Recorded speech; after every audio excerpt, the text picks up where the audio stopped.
plant mom or dad and you are looking for new ways to keep your plants healthy and green and not wilting away the next day? Well, I'm here to talk to you about the 4 tips on how to keep your plants healthy and green, just like this plant.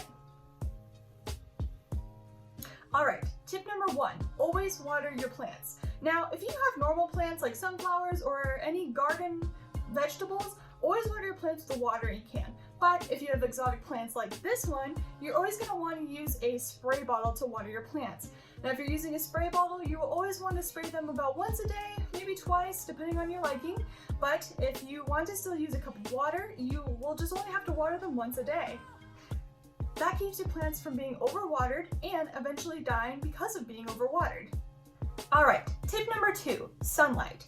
Now, when you are talking about sunlight for different plants, such as houseplants or garden plants, they're going to need direct sunlight where they're always going to have sun in their rays. Now, if you have an exotic plant, such as this guy over here, he needs indirect sunlight. So, knowing your plants and what they need is crucial for your plants, because if this guy is in the sun too long, he will eventually die from too much sunlight. So, knowing your plants and what they need is very useful and very helpful for keeping them alive. Tip number 3, always know your stores. When you're going to go buy your plants, always know which store has the best plants. I always go to a local plant store because they always have the best plants and know how to use them and water them. They also have great plant tips. Now, if you're going to a local hardware store like a Lowe's or a Home Depot, they also have great plants because they know that you will care for them, they care for them as well, so you're getting the best watered plants possible. Now, I would not suggest going and getting a plant from a local grocery store because they're going to be not watered very well, dry soil, and not be the best plants that you can possibly have. So definitely know your stores before you buy.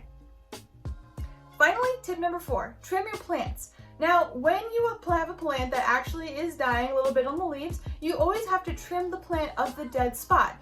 Now, this may be contrary to other beliefs, but when you cut that part of the plant, it does not hurt the plant. It actually makes it healthier because when you do not trim that part of the plant, constantly water will be pushed to that portion of the plant and cause it to not get water anywhere else. So, in turn, kills the plant in that way. So, always monitor your plants and know if they have any dead spots and trim them before they die. Alright, those are the 4 tips on how to keep your plants happy and healthy. Be sure to like and subscribe and follow my YouTube channel for more. Stay green, my plant friends!